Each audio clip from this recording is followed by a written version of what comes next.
Did he tell you he had syphilis? Did he tell you he had chlamydia? Did he tell you he had gonorrhea? Did he tell you that he smokes weed and plays video games all day and lacks aspiration? Did he tell you that? Of course he did. Did he tell you that he had a criminal record about 15 feet long?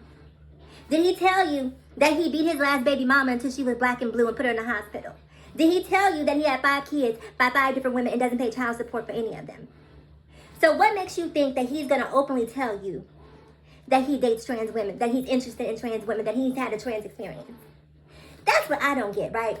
That you expect this candor when it comes to men dating trans women.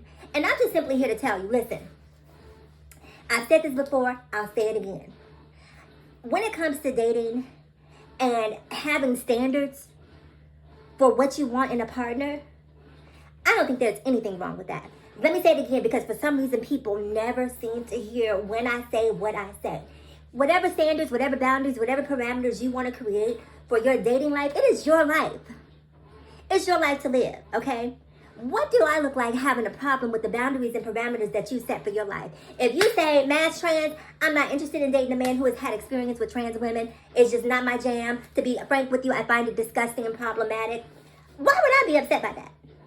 That's your life. Those are your choices. You get to set those rules. You get to set those boundaries. I don't have a problem with who you date. I don't care. I don't care. I'm not invested. I'm really not. But we're just having a conversation, a dialogue about the truth about what men do. Let me not even vilify men. The truth about what human beings do, right? Human beings lie. Human beings are deceitful. Male, female, transgendered, whatever the case may be, non-binary, people lie. People deceive. And so in many instances, you won't know until you know. You won't know until you know. And that's why I think this conversation about between Nene Leakes and T.S. Madison, where they're talking about Nene saying she wouldn't want to date a man who had dated trans women, I don't have a problem with Nene saying that. But I also think when I go online, and I'm going to post the comments from a video that I watched the other day, where there's a man, a black man, who is essentially saying that he loves cis women and trans women. He just loves women.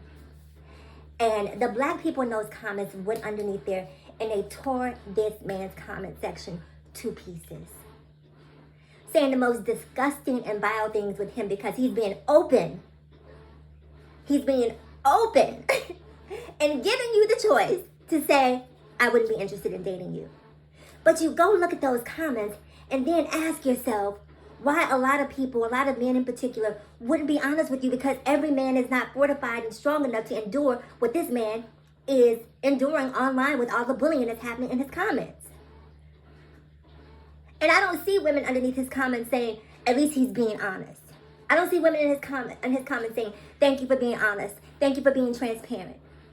Thank you for giving me a choice. Everyone underneath the comments is rude and ignorant, and the majority of the comments that I see under the black person's post is coming from black people. And I think that it is incongruent to expect for, you can expect for men to be transparent with you. You can expect for them to be honest with you, okay? So let me shift my phrasing here. I think that you have to understand why some men wouldn't tell you. Everyone wants to fit in. Everyone wants to be accepted.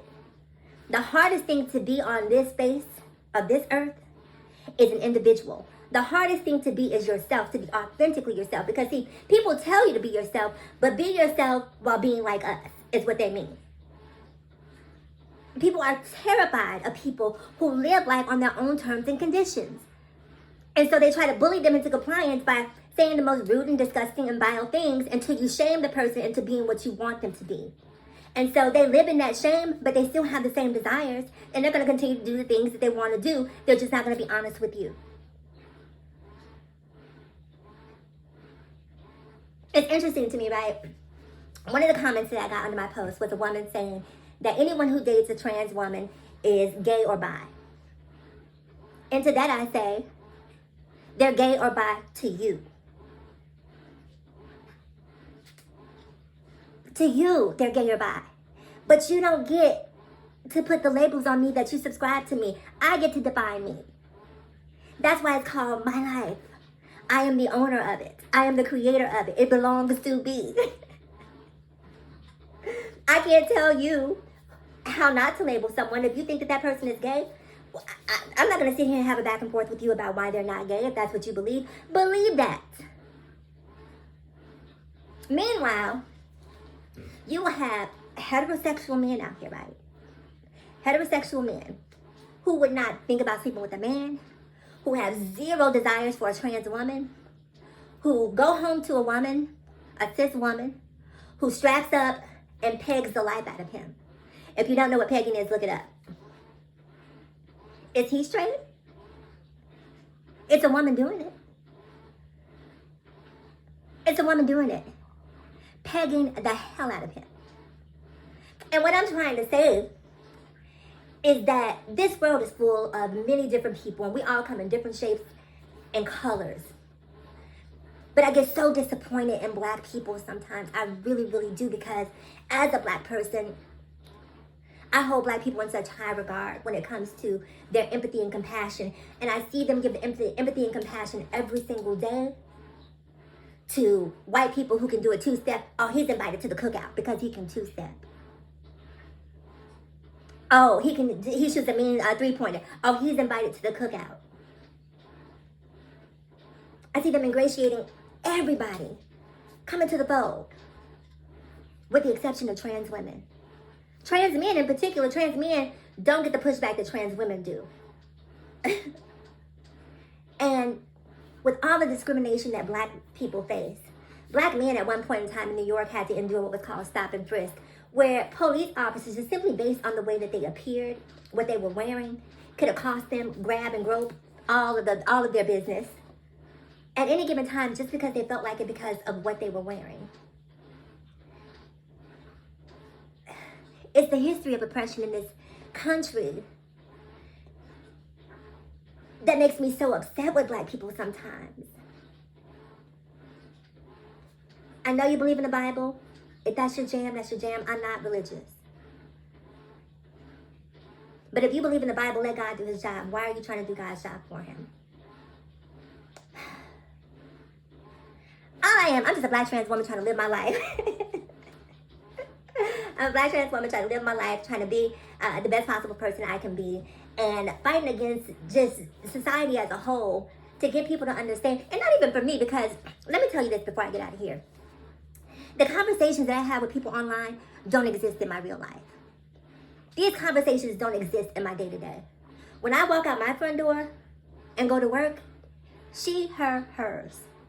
I don't have to tell people. I don't have to say anything about it. They look, they see, they respect.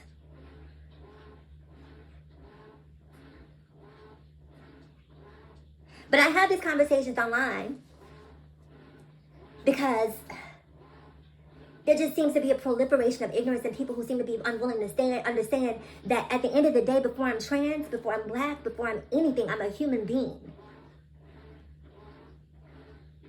You don't have to agree, but every human has the right to live their life as they choose, as long as it's not hurting or infringing on someone else's right to live and to exist as they choose. And do so in peace. Everyone down here is on borrowed time. Okay, I think I'm done. I think I'm done, you guys. But date who you want to date. Yeah. I'll see you guys in the next video. Bye.